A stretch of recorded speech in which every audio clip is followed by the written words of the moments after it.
BNP মহাসচিব Mirza Fakhrul Islam Alamgir London থেকে এক অডিও বার্তায় বলেছেন, ভারতের পশ্চিমবঙ্গের মুখ্যমন্ত্রী দেয়া বক্তব্য বাংলাদেশের স্বাধীনতা সার্বভৌমত্বের জন্য হুমকি স্বরূপ। এই চক্রান্ত দেশের মানুষ মেনে নেবে না বলেও মন্তব্য করেন তিনি। মমতা যে উক্তি করেছেন বাংলাদেশে শান্তি বাহিনী প্রেরণের, এটা সম্পূর্ণভাবে বাংলাদেশ স্বাধীনতা সার্বভৌমত্বের প্রতি একটি হুমকি স্বরূপ।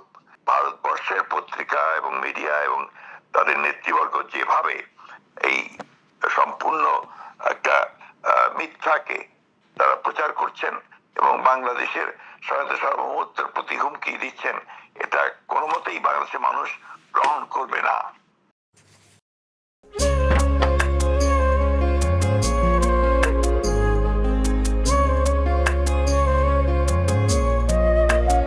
এটা আমাদের ঘর, আমরা দুজন মিলে সবকিছু গোছাবো।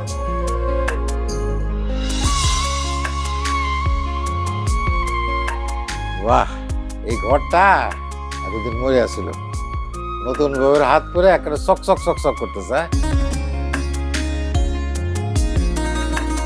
যদি কখনো কোনো ঝড়ে সেসব এলোমেলো করে দেয় তাহলে?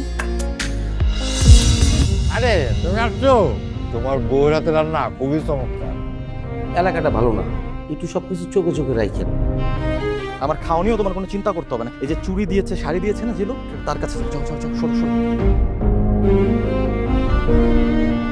পৃথিবীতে মানুষের মানুষের সম্পর্কের বড় সমস্যা কি জানো?